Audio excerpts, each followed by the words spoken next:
independent. It is my enormous pleasure to welcome the writer and director of tonight's film, Dave Franco, and the writer and lead actor, Alison Brie.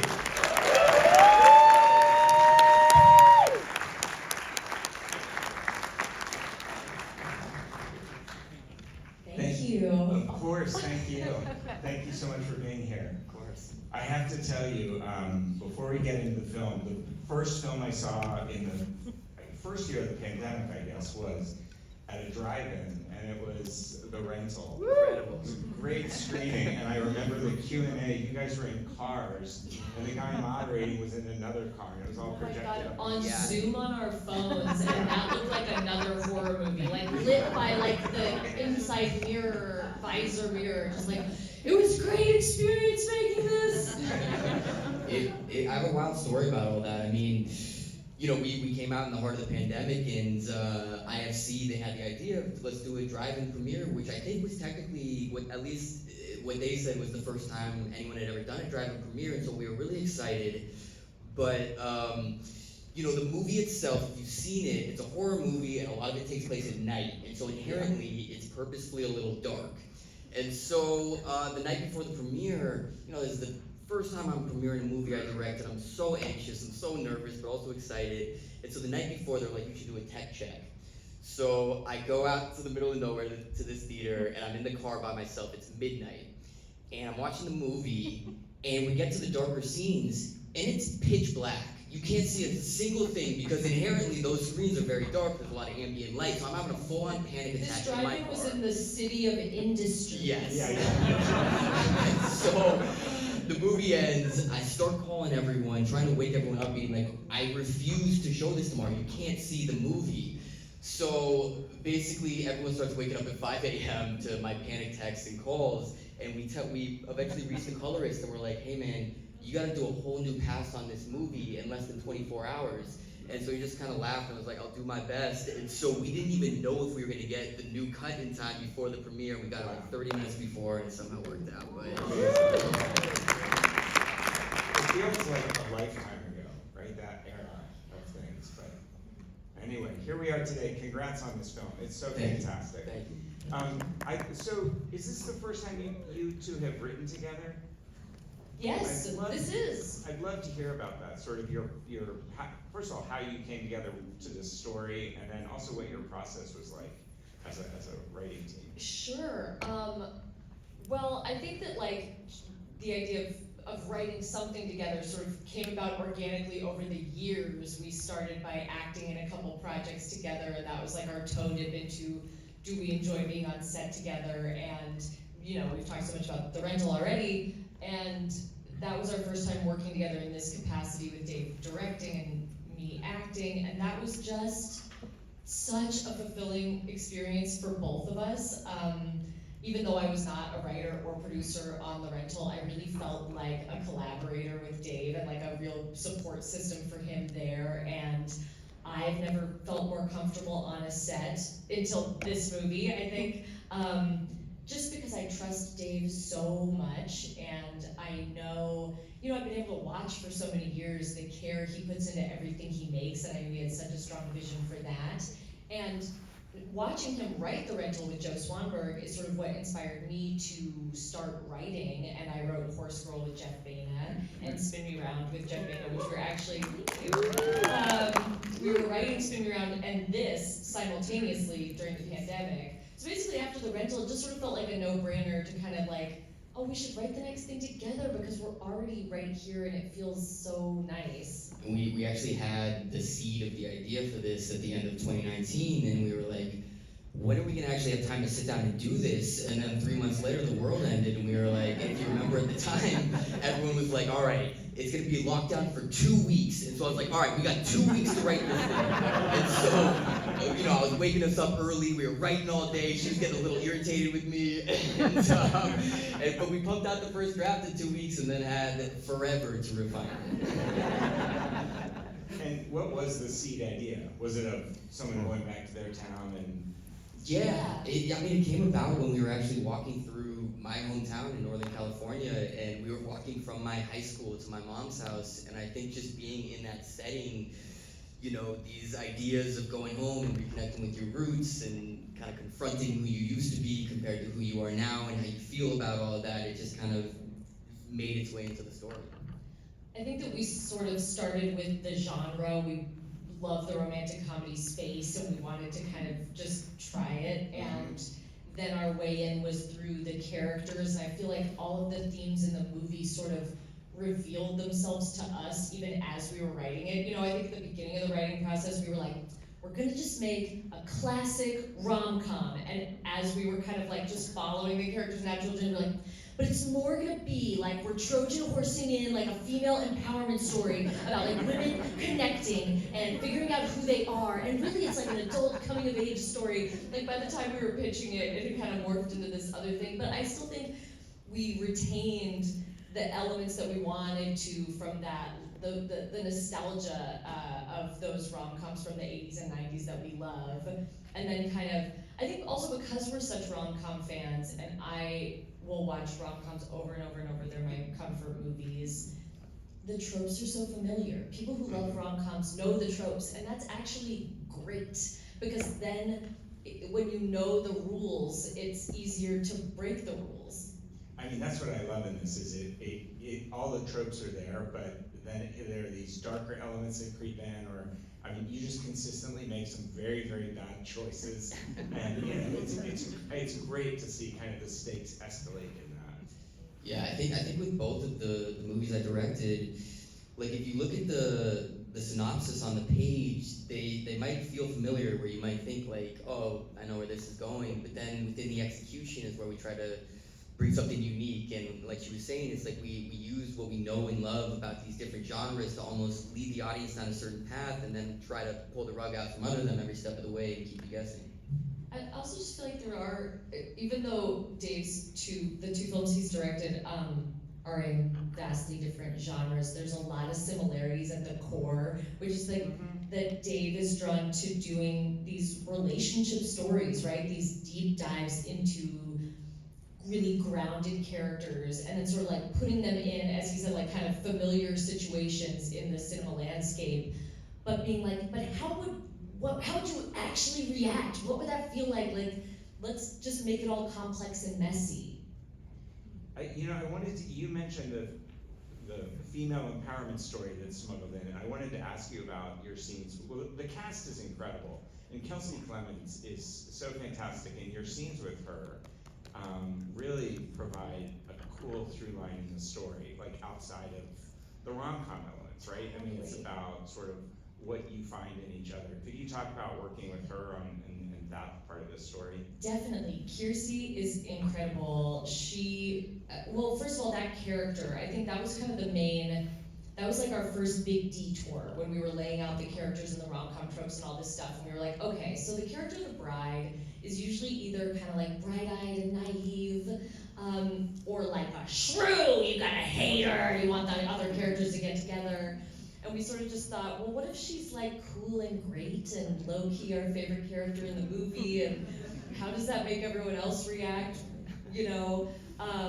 Where, I mean, that in itself throws a wrench in everything, where her character's coming to break up a wedding, and then all of a sudden she meets the bride, and she's like, I like you. This is making everything so complicated. And when you think about love triangles in a lot of movies, it's usually two people going after one person. And in this one, it goes all directions. Yeah, They're anybody kind of all could going end up after with each other. anybody. Yeah. But also, you know, there is this thing where my character is really identifying with her character, right? She really represents the person that Allie used to be, the way she used to see herself.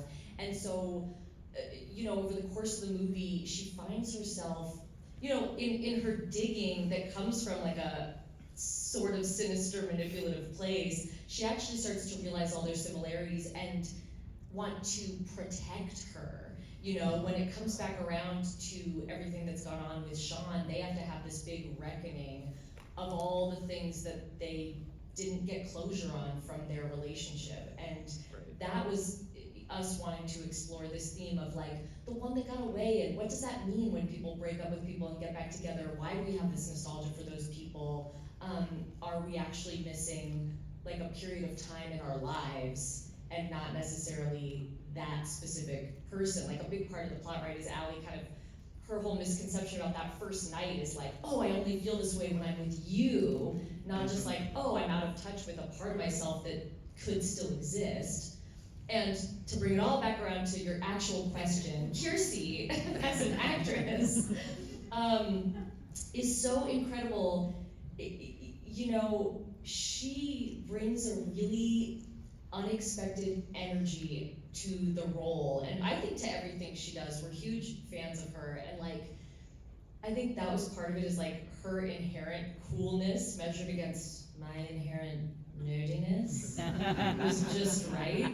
And truly as an actress, like, she's so present, which is also true to the character, and she's always like, I don't know, some people have, you know, I don't know what I'm trying to say, like, it's like, I just think she's very surprising in her choices, and that chemistry was so new and perfectly fitting for what these characters are going through, where like, she was always kind of unsettling me in a perfect way for those characters, versus other people in the film, like Danny Pudi, who I feel very comfortable with, and we should, you know, yeah, definitely remember Danny.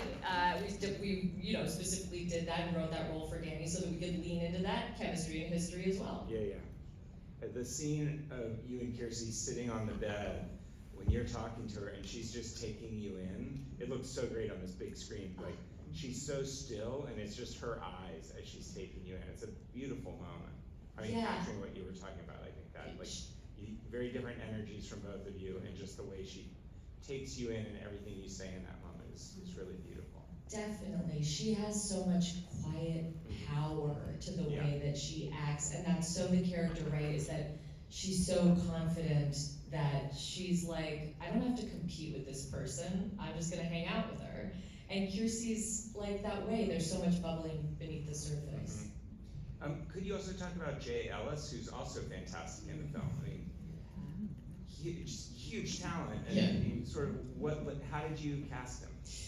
Yeah, so I mean, this role, it was really tricky to cast because, you know, all of these characters are flawed. You know, they're making questionable decisions, but at the end of the day, we wanted them all to be redeemable still, because they are good people. They're just going through it, and so with Jean, we needed someone who you just inherently like, and Jay has this quality that you root for him no matter what he's doing, and I think part of it is that he's just so grounded and real and human, and so even though, again, he's doing things that are not the most morally sound things, you can like see where it's coming from, and you can hopefully relate to that. Yeah, he was fantastic. Okay, and not to go through every single person in the cast, but We Julie would love to. Haggerty. We did write that role with Julie Haggerty did? in mind, but with no idea whether we would get her for the role. But you know, it's like when we're writing stuff, we have to picture people. Sure, but you can imagine her first reading, she's flipping through and she's like, huh. I will say, talking to her on set, she said to me, she was like, I found this incredibly refreshing. She was like, you know, at my age, I never get sent material that has a lot of sex scenes in it, and she was really excited. A woman after my own heart. She was only on set for 3 days, and we all fell in love with her to the point where, like, still text with her constantly. Oh, yeah. She's like our other mother, truly. Yeah. She's amazing. And Haley Joel Osment, too, I thought. I mean, we wrote that for him too. You did. Hey, that's another role where, on the page, it's probably like the most comedic role, but we wanted someone who wouldn't like lean too far into the jokes. We wanted someone who was like a good actor who could just kind of inhabit that goofy, you know, whatever. And you can imagine, like, tonally, the movie is kind of unique in that we have these comedic moments that are sort of very much tonally like our sense of humor, and some of them are a little dirty. And, you know, on the page, I think that was the most difficult thing when we were selling the movie, was kind of like trying to describe what the tone would be to people, because on the page it might move, they're like, the cat is shitting and puking on this plane. Is this like a broad comedic set piece, kind of spewing it all over people on the plane? And we'd be like, but understated. Right. An emotional place.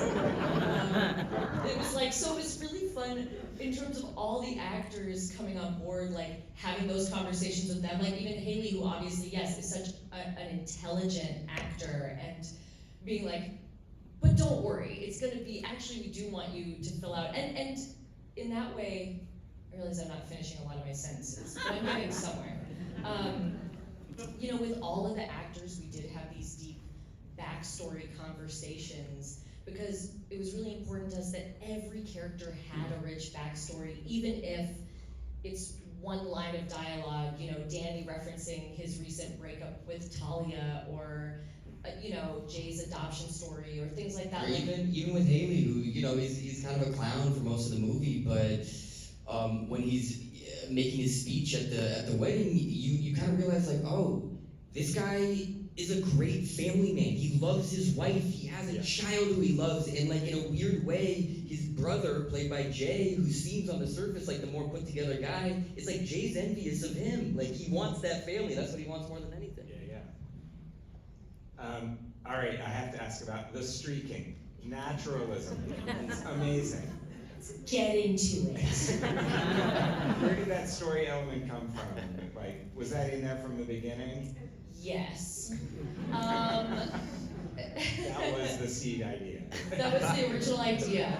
I feel like we weaved it in pretty early on. It's sort of loosely based on my own experiences with streaking in college. I went to Cal Arts. It's an art school. Clothing was optional everywhere but the cafeteria.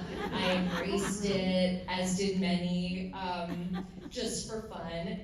Recently reconnected to my streaking and nudist tendencies in my adult life. I mean, recently, as in, last two nights ago, we were in the hotel, and little do I know, she's streaking up and down the hallway. And then, energy up for the premiere. And I'm just trying to get ready. I'm anxious for the premiere, and I get a knock on the door, and I'm just like, oh, 1 second. I keep getting knocked. I'm coming. And I open the door, and it's her fully nude, just casually standing there in the hallway. And he goes, get out of the hall. So I'm pretty proud. It took 11 years to get Dave over to like the side of embracing my nudist tendencies, and we made a whole movie about it. Amazing. What we did actually shoot, it was a real nudist retreat. It was the oldest retreat this side of the Mississippi, and we actually scouted. You mean where the documentary segment was? At the Yeah, very like end, last yeah. scene, yeah. And we scouted it on one of their happened to be one of their biggest days of the year. It was a big festival, and so there was hundreds. And at first, you know, you naturally feel maybe like a little kind of shy, but almost like very, very quickly, there's just an energy there, and these people there were truly the most joyous, welcoming, open people we've ever met, and like even just hanging out with them for the day, they really inspired a lot of the dialogue that you see at the end of the movie. Yeah, we shot that nudist scene day 4 of filming, and they kind of set the tone. Everyone gets close very quick when you're all naked at day 4. Well, the moment when the kid throws down his iPad to chase it got the biggest laugh of the film. That kid is excellent. He's local So good. casting out of Portland, and just his little hi at the beginning gets me every time. It's his only word in the whole movie. He gets more laughs than But he's anyone. like, yeah. Dave, could you talk a little bit more about production, sort of, you know, just the basics of it? How long were you shooting? You're shooting up north. How was the production? It was pretty incredible. I feel very lucky to say that on both of the movies I've directed, we've had a great time, and I think part of that is because I really spend a long time putting the cast and crew together, where of course I want talented people, but it's just as important to me that everyone is nice and gonna work really hard. And so it takes a little bit longer to put the team together when you want everyone to meet that criteria, but at the end of the day, you're on set, you're looking around, and it's just all these people that you're fans of and you admire them, and so I don't need to micromanage anyone. It's like, more than anything, I'm just a cheerleader and I'm encouraging them to do what they're great at. And it's just like, you know, we both have been on sets where, not too many, but we've been on sets where the energy is not great, and I've almost like just made a vow to myself, like, if I ever have control to put this stuff together, like, yes, we want to do good work, but it's got to be a good time too, because everyone's leaving their families for months at a time, and you want to look back and be like, oh, that was great. But Portland, Oregon, most of the shoot, we went the last 3 days. We shot in Leavenworth, the town that the whole movie's based in. Leavenworth, yeah. And so it was crazy. I mean, the hardest part of the shoot, you know, I've shot both my movies in Oregon now, and we love it so much because it's just so beautiful. Everywhere you turn the camera is stunning. The crew is just wonderful, but the weather is unpredictable. And so I was checking my weather app. Well, I was gonna say even that when we, you know, sold the movie to Amazon, but we didn't have the official green light, and we had this is the drop date of like the last possible moment we could start prep on the movie to get out in time before the weather was just gonna be terrible. Like, we got a tubing scene on the river. And we started a week after that. Yeah, so, You know? So in all the scenes, I've got heat packs under my little booby dresses. We were in freezing cold water on the river, but all in good fun. But Dave was gonna die. Like, Dave was very stressed out. Yes, I mean, it's a celebratory weekend where it should not be pouring rain the whole time, and so we dodged the weather the whole way through, and then just the way everything worked out, we had to finish in Leavenworth, where we're basically establishing all the exteriors for the movie, and it's now early November in Washington State, and we need 3 days in a row of great weather.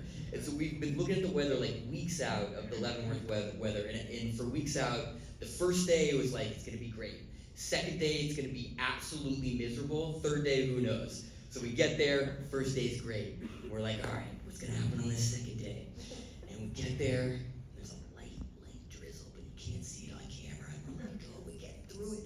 And we got through it. The third day, one of the most beautiful days of the whole shoot. So we finish at 2 a.m. doing the fucking reindeer stampede. And we finish the movie, we go to bed, we wake up 6 hours later, and it's snowing. And it started snowing like an hour after we wrapped. We barely made it out of Leavenworth, Washington, because the roads were so like, we had chains, we were like, oh my god, with our 2 cats in the car. To the point where, like, we were trying to get out of there, and we're in, like, a blizzard where you can't even see the road anymore. Oh my and god. Eventually Alison's like, Wait, Yeah. because what happened is, we took a turn, again, all of our stuff and our 2 cats, litter box, you know, we're in the car, we got music playing, we got a podcast on or something, and we turn a corner, and it's suddenly we're just in a whiteout, basically, and I'm going like 20 miles per hour, and we're like, should we stop and put on the chains? I don't know how to put on chains.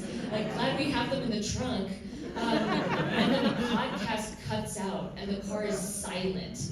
And now we're both we just don't driving. have any service in our phone. And neither of us are speaking, which is rare for me. And we're just driving in silence for like 15 minutes, and finally I was like, babe, you gotta say something. I was just like, I'm scared. Because I'm scared. I was just like, great, never mind. You know what, I actually don't say anymore. Just hunker down. And big trucks were passing us, like they're like, those LA folk over here. That's incredible. Could you talk, the film looks gorgeous, and forgive me, I forget who your DP was, but... His name's Brian Lannon. He's most known, he shoots the TV show Dave, Okay. which we love that show so much, and what I think that show does so well is they do really hard comedy, but it just looks beautiful, and it's like, I think there's like a really nice juxtaposition there where when you have like some ridiculous penis joke and it looks stunning, it just makes it that much funnier. It's like they put so much work into making this fucking dick joke look so good. There's a great montage in the second season where it's like, do you guys watch the show Dave on FX? Yeah. It's so good. The montage with Dave and Benny Blanco like twinning around their house and like shaving each other's, I don't know what they're doing, and it's so beautiful. I feel like Yeah. we just watched that and we were like, yes, yes please. And I had just worked with Ben Sinclair on Spin Me Round, and he works on Dave, and that was how we made the connection to get in touch with Brian Lynn. It's a great point that I think there are a lot of there are DPs who are really good at shooting comedy, but oftentimes it's not, you know, beautiful or visually arresting in the way that this is. I mean, this film, I really did capture that. Appreciate that. Yeah, I think with like our approach to comedy in general, and I think I learned this about myself when I was acting in movies. Like, you know, I've been really lucky to be in these ensembles with some of the funniest people on the planet. And I remember when I was younger and I was in a scene opposite, you know, Jonah Hill or Seth Rogen, and it was really intimidating. And I thought, like, okay, how am I gonna keep up with these guys? And I quickly realized, like, no one expects that of me. Like, no one's gonna keep up with them. And the way that I excel kind of in those types of scenes is like, I'm gonna put me in a bizarre situation and I'm gonna play it as real and as straight and as earnest as possible and let the humor come from that. And so we almost adopted that for this and kind of everything I do, where the humor for the most part, it's not jokey, you know, it's not a bunch of one-liners. It's just like these characters in weird situations, and life is funny sometimes, but like we almost treat everything like it is a drama. It's like everything, no matter how ridiculous the scene is, played as straight and as real as possible. And again, that just kind of ties into, I guess, your original point is that extends to the look of the film. It extends to every element of it, where, you know, even the music, we don't want like quote unquote comedy music or whatever that means. Like, every part of this movie, we were trying to come in from a slightly different angle. So even the composers, you know, I used the same composers as my first movie, which was a horror movie, and these guys are known for horror, and I just loved them so much. And I was like, you know what? I'm curious to see what these guys would do in this space, just because I know they're gonna do something different. And we just are so in love with the score, where it's like, it's timeless, but it's a little quirky and a little different, and yeah. I think it also makes us realize, like the process of making this movie made me realize how stigmatized the rom-com genre is. Like, people are not into it. You know, it took conversations. Well, you know, a cinematographer who wants to make really edgy, beautiful work is not like, I'm seeking out rom-coms and comedies necessarily, right? Because of, I don't know why, but and actors too. I think it was always about getting them on the phone, getting them in a room with us so that we could talk about the vision for the movie, and again, like the tone being different than you would expect. And the script, I think, spoke to people too, but like, it really was those conversations where we could show people photos, where we had references or even music, and things like that. But even when you look at some of the classics from the 80s and 90s, like, they look great. My Best Friend's Wedding is beautifully shot. Pretty Woman looks great. When Harry Met Sally. Yeah. Absolutely. Yeah. Absolutely. Well, both of you, thank you so much. Congratulations on the film. Thank you for being here. Thank you.